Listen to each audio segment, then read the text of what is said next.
Assalamualaikum warahmatullahi wabarakatuh. A'udzu billahi minasyaitonir rajim. Bismillahirrahmanirrahim. Sebelum dimulai perlu diingatkan ulang bahwa materi-materi tata bahasa Quran ini atau aspek ketatabahasan ini harus terus ditingkatkan, dilanjutkan dan ditingkatkan keterampilannya dalam hal memahami struktur kalimat atau bisa disebut teori bentuk kalimat dan teori bentuk katanya ya. Itu nanti gunanya supaya kita bisa eksplorasi ayat-ayat Al-Quran. Seperti materi-materi sebelumnya kan selalu kebanyakan eksplorasi ayat Al-Quran, dan itu sebenarnya sudah materi-materi tingkat lanjutan untuk yang sudah memahami dasar-dasar ya, dasar-dasar atau basic dari segi ketatabahasaan, seperti pengenalan kata pengganti nama atau KPN, pengenalan kata kerja. Seperti kata kerja aja ada kata kerja telah, sedang, kata kerja larangan, kata kerja perintah, dan ada juga kata benda ya. Jadi 3 itu. Juga lain-lain bentuk kata seperti min, fi dan sebagainya ya. Ada li, itu lain-lain bentuk kata. Jadi kalau di pers itu ada 3, kata benda, kata kerja, dan lain-lain bentuk kata. Kata benda pun nanti ada turunannya, kategorinya. Ada kata benda jadian, ada kata benda asli ya, ada musyabah mubalaghah, kata sifat dan sebagainya ya. Kata kerja pun begitu, ada kategorinya lagi turunannya. Ada kata kerja telah, kata kerja sedang, kata kerja perintah dan larangan ya, gitu. Nah, terkait dengan masalah aspek ketatabahasan ini sudah banyak pertanyaan di inbox ya mengenai tata bahasa ya. Jadi bukan berarti tidak penting explore ayat itu ya. Tapi kalau belum mengenal atau belum memahami persis basicnya itu, akan menjadi membingungkan memahami explore ayat itu. Karena kan itu bentuknya sudah pemecahan ayat-ayat Al-Quran dari segi pengkamusan. Belum lagi setelah selesai dari segi pengkamusan, explore ayat itu, kita lihat dan kita dapati keterkaitannya dengan ayat-ayat yang lain, sehingga menjadi ayat-ayat Al-Quran itu memberi pemahaman kepada kita, dan kita mendapatkan pemahaman-pemahaman tersebut gitu. Itu pun bukan tidak sampai di situ, harus ada nilai-nilai ilmu yang lainnya, seperti bentuk berpikir, susunan ya kan, terus analisis dan objektivitasnya gitu. Sehingga itu dari situ baru bisa mendapatkan makna atau maksud daripada yang disebutkan dalam ayat-ayat Al-Quran itu gitu. Sekarang kita ingin melanjutkan materi tata bahasa ya.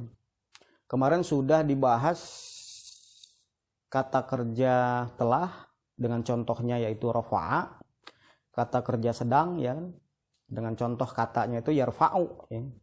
Dan kata benda non KPN ya. Non KPN itu maksudnya selain daripada KPN ya.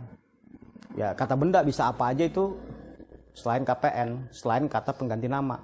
Nah, kata pengganti nama kan sudah tahu ya, huwa humahum, domir lah gitu. Huwa humahum, ya humahunna, anta antuma antum, anti antuma antuna, ana nahnu ya kan. Ada 14 kan KPN itu. Itu biasa kita sebut tuh KPN atau kata pengganti nama. Nah, dari materi sebelumnya itu kita coba gandeng gitu. Kata kerja telah kita gandeng dengan kata benda yang sudah dibahas juga, yaitu yang mukminun, mukminani, mukminuna itu bentuk laki-laki ya, bentuk 1, bentuk 2, bentuk jamak. Lagi itu posisinya domah ya. Ada posisi patah mukminan, mukmina, mukmina ini, mukminina itu patah ya. Ada lagi bentuk kasroh mukminin, mukmina ini, mukminina ya kan. Dan seterusnya ada bentuk perempuan juga, mukminatun dan seterusnya ya. Nah itu kita coba antara kata kerja kita gandeng dengan kata benda. Ini sudah terpampang dalam whiteboard, sudah saya tulis. Ada, nah sebelum kita pahami kan kalau di kata kerja itu kan sudah maklum bahwa setiap kata kerja itu selalu ada subjek ya, subjek. Subjek itu maksudnya itu atau artinya itu adalah yang menentukan kata kerja. Kalau objek itu yang ditentukan kata kerja, ditentukan oleh kata kerja gitu. Jadi setiap kata kerja yang perlu diingat ya, setiap kata kerja apapun itu selalu ada subjeknya gitu, selalu ada yang menentukan kerjanya, selalu yang kalau istilah pesantren itu fa'il ya, ada fa'ilnya gitu. Kalau saya biasa nyebut subjek karena dia menentukan kata kerja gitu. Kalau fa'il kan pelaku ya. Kalau subjek itu yang menentukan kata kerja, objek itu maf'ul, kalau istilah pesantrennya maf'ul. Kalau saya biasa nyebutnya objek ya. Nah ini ada kata kerja, kata kerja, kata kerja, kata kerja, kata kerja, kata kerja. Semua kata kerja digandeng dengan kata benda yang sudah pernah dibahas. Mukminun itu ya.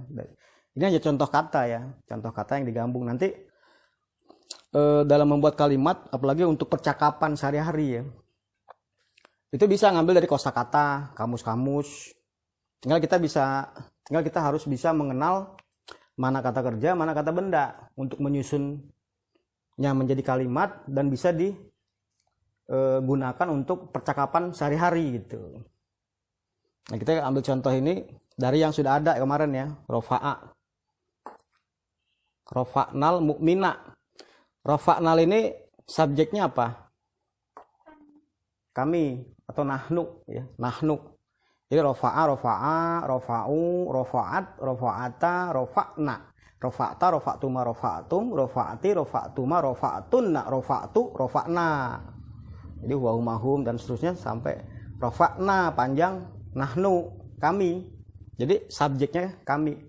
Nah kami ini merujuk ke Allah ya. Jadi kalau untuk penggunaan KPN yang merujuk kepada Allah, itu untuk KPN-nya itu ada 4 jadi ya. Nahnu, anta, ana, dan huwa gitu.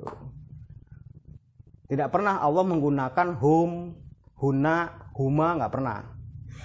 Dia selalu huwa, nahnu, anta, ana, 4 untuk KPN-nya. Itu untuk Allah ya. Jadi di sini sudah maklum semuanya subjeknya Allah, merujuk ke Allah ya. Cuman penggunaan KPN-nya itu nahnu yang di sini. Berarti rofa'nal mu'mina. Mu'mina, mu'minun kemarin kan sudah ketahuan kan, orang mukmin ya, atau pelaku mukmin gitu. Nah, inilah nanti kita tahu fungsinya ya. Fungsi dia doma, bentuk patah, bentuk kasroh, ya kan? Bentuk patahnya itu posisinya sebagai objek, jadi berfungsi sebagai objek dalam satu kalimat, dalam kalimat gitu. Jadi kalau kemarin kan mukminun itu posisi doma, mukminani dua mukmin laki-laki, domah juga, mukminuna, ya kan? Mukmin jamak laki-laki, ada mukminan, mukminaini, mukminina, bentuk atau posisi fathah ya. Fathah bentuknya bentuk 1, 2 jamak laki-laki. Nah itu fungsinya sebagai objek dalam kalimat. Namanya objek itu berarti yang ditentukan oleh kata kerja gitu ya. Itu teorinya begitu, secara teoritis tuh seperti itu, atau secara akademis ya. Rafa'nal mu'mina, jadi artinya apa di sini? Kalau kami telah mengangkat martabat hidup seorang mukmin. Kami telah mengangkat martabat hidup seorang mukmin. Kalau secara bahasa kan rafa'a yarfa'u raf'an itu kan mengangkat ya kan. Nanti setelah disistematik ayat-ayat itu yang dimaksud mengangkat itu kita dapati nanti apanya yang diangkat dengan apa mengangkatnya. Jadi dengan fungsi Allah sebagai Ar-Rahman alamal Quran khalaqal insan alamahul bayan itu jadi mengangkat martabat hidup gitu. Kalau tidak dicari maknanya secara bulat, nanti ada asumsi Allah itu turun dari langit, menjulurkan tangan, mengangkat badan gitu. Itu jangan berasumsi begitu nanti gitu maksudnya. Harus dicari, kalau secara tafsiriyah itu, secara tafsir harus dicari ayat-ayat yang lainnya. Maksudnya itu apa? Mengangkat itu. Ya kan? Makanya akan kita dapati mengangkat martabat hidup gitu. Itu maksudnya. Bukan mengangkat dalam arti fisik ya, biologis gitu. Ada apa yang diangkat dan ada dengan apa mengangkatnya gitu. Jadi kami telah mengangkat martabat hidup seorang mukmin laki-laki ya. Jadi kalau saya biasanya kalau ngasih materi pelatihan itu, latihan bahasa itu, kalau laki-laki itu nggak usah disebut lagi laki-lakinya, sudah maklum laki-laki gitu loh. Jadi nggak usah dipermasalahkan kalau itu harus laki-laki gitu. Sudah pasti itu laki-laki maksudnya gitu. Karena kan nanti laki-laki itu sudah mewakili perempuan juga gitu. Biar nggak melebar, jangan dipermasalahkan ya laki-laki. Kalau dia laki-laki tidak usah disebut lagi, atau disebut juga nggak apa-apa. Kayak seorang mukmin laki-laki gitu. Seorang mukmin aja juga nggak apa-apa gitu. Soalnya kemarin ada yang kritis, ada yang mengkritik ya. Kurang laki-lakinya tapi dikritik. Itu bukan, itu mukmin satu mukmin laki-laki, atau dia satu orang laki-laki gitu. Nggak harus begitu. Kalau kita sudah paham nggak usah disebut lagi. Tidak usah disebut laki-lakinya karena sudah maklum ya. Kecuali kalau yang perempuan, untuk membedakan saja ya. Membedakan, kalau yang mukmin yang nggak usah disebut, yang perempuan disebut perempuannya. Seperti nanti nomor 3 ya. Nomor 2, rofa'tal mu'minina. Ini kata kerja rofa'ta. Subjeknya anta. Kalau dalam bahasa Qur'annya itu anta. Anta itu Anda gitu. Anda satu laki-laki ya. Lagi-lagi ini andanya ini, antanya itu merujuk ke Allah ya. Juga jangan nanti berasumsi karena ini anta laki-laki, nanti berasumsi jenis kelamin Allah laki-laki.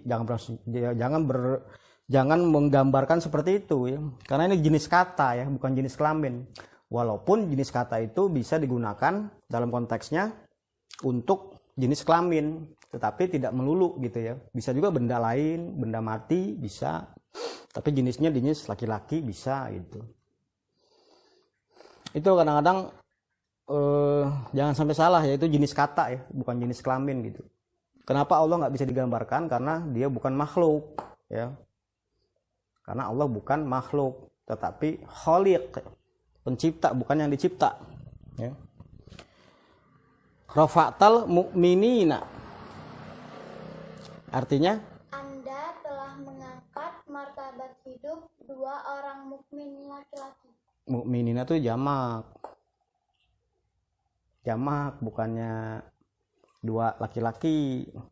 Ingat, kalau dia bentuknya patah berarti pakai yang kemarin mukminan. Mukminaini, mukminina. Mukminan 1 laki-laki, posisi patah. Mukminaini 2 mukmin laki-laki, posisi patah. Mukminina, mukmin atau para mukmin laki-laki. Ini mukminin berarti jamak ya. Jamak itu lebih dari 2 ya. Jumlahnya banyak gitu. Jadi orang-orang mukmin laki-laki gitu juga bisa, orang-orang mukmin. Anda telah mengangkat martabat hidup orang-orang mukmin laki-laki gitu. Ya. Jadi tapi kalau mukminah ini ya. Nih, kayak yang nomor 5 ya nanti, mukminah ini.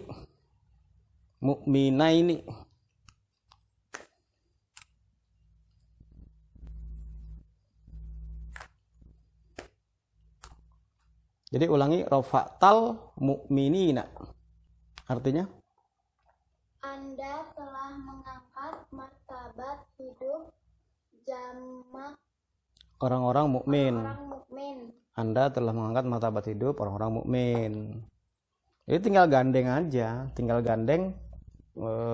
materi yang kemarin kata kerja digandeng dengan kata benda, tinggal diterjemahkan gitu. Caranya begitu. Nomor 3, rafa'tul mu'minata. Ya. Rafa'tul mu'minata artinya Aku telah mengangkat martabat hidup seorang mukmin perempuan. ya, mukminata patah ya. Dia selalu posisi ya, bukannya baris. Ini kebetulan aja baris nih. Cuma sebenarnya posisi dia, posisi fathah karena di objek ya. Objek. Ini fathah semua ini. Makanya di sini judulnya kata benda non KPN jadi objek gitu. Maka harus fathah semua kata bendanya gitu. Harus fathah semua karena di objek ya. Kalau dia diganti rofa'na misalnya rofa'nal mu'minu, dia menjadi tidak bermakna ya. Kalau rofa'al mu'minati masih bermakna. Ini ya, rofa'al. Misalnya rofa'al mu'minu, misalnya gitu. Subjeknya bukan Allah, bukan dia Allah lagi. Kalau rofa'al mu'minu ya. Tapi seorang mukmin laki-laki itu telah mengangkat gitu. Karena dia posisinya domah. Kalau domah itu jadi subjek dia. Nanti kita bahas setelah itu. Nomor berapa sekarang? Nomor 4 ya. Rafa'al mu'minati. Artinya Dia telah mengangkat martabat hidup perempuan-perempuan mukmin. ya, atau mukmin-mukmin perempuan juga boleh gitu. Menunjukkan kalau itu tuh mukminnya ada banyak dan perempuan gitu. Ya. Nomor 5, rafa'tul mu'minaini. Aku telah mengangkat martabat hidup dua orang mukmin. Dua orang mukmin laki-laki ya. Aku telah mengangkat martabat hidup dua orang mukmin laki-laki. Nomor 6, rafa'nal mu'minataini. Kami telah mengangkat martabat hidup dua orang mukmin perempuan. Ya, perempuan kelihatan kan? Mukminaini dengan mukminataini. Mukminaini laki-laki 2. Mukminataini perempuan 2 ya. 2 orang perempuan 2. 2 perempuan mukmin gitu. Nomor 7, rafa'tal mu'minati. Anda telah mengangkat martabat hidup perempuan-perempuan mukmin. Ya, jamak ini. Perempuan-perempuan mukmin atau mukmin-mukmin perempuan juga bisa begitu. Nomor 8, rafa'al mu'minina. Dia telah mengangkat martabat hidup dua orang mukmin. Dua orang mukmin laki-laki ya kan? Dia telah mengangkat martabat hidup dua orang mukmin laki-laki. Kalau mau dilengkapi seperti itu. Nomor 9, rafa'atul mu'mina. Aku telah mengangkat martabat hidup seorang mukmin. Nah, seorang mukmin laki-laki. Jadi kalau ciri perempuan tuh pada umumnya itu dia ada tak marbutoh di sini ya. Ada tak ya. Di akhir kalimatnya di akhir kata bendanya itu ada tak. Ya kan? Tak. Itu ciri-ciri pada umumnya itu perempuan ya, bentuk jenis perempuan ya. Jenis feminim ya. Nomor berapa? Sekarang nomor 10 ya. Yuk. Rafa'nal mu'minata. Kami telah mengangkat martabat hidup seorang mukmin perempuan. Ya, seorang mukmin perempuan atau seorang perempuan mukmin gitu. Kami. Ya, jadi cuma 4 bentuk ya. Untuk KPN-nya yang merujuk kepada Allah itu ada 4 bentuk KPN. Huwa, anta, nahnu, ana ya. Cuma itu yang bisa dipakai ya. Karena dalam Quran tuh cuma itu ya. Jadi tidak pakai huma 2 orang gitu enggak, 2 gitu enggak. Atau jamak gitu enggak. Ada nahnu, ana, huwa, anta ya. Itu ya dari kemarin bentuk kata meningkat ke bentuk kalimat ya. Ini sudah masuk sebenarnya kalimat kata kerja ya. Tapi kata kerja macamnya itu kata kerja yang bersubjeknya KPN, objeknya non KPN gitu. Nanti ada juga yang kata kerja subjeknya non KPN, objek KPN. Ada juga kata kerja yang subjeknya non KPN, objeknya non KPN juga gitu. Jadi banyak ya materi-materi bahasa itu. Minimal tuh kalau nggak tahu secara teoritis, sering-sering latihan aja. Sering-sering latihan. Ya kalau lagi ada waktu luang kan, rofa'a, rofa'u, rofa'at, rofa'ata, rofa'na. Nanti tinggal kita sudah tahu ciri-cirinya, tinggal ganti dengan kosakata yang ada di kamus ya. Kalau di kategori kata kerja masukin aja sesuai pola atau wazannya. Saya rasa itu ya yang bisa disampaikan untuk materi kata benda non KPN yang menjadi objek ya, yang menjadi objek. Dan ini diharapkan diadakan latihan-latihan terus, sering-sering dibuka latihan supaya nanti ketika mengucapnya itu lebih menjadi rasa ya.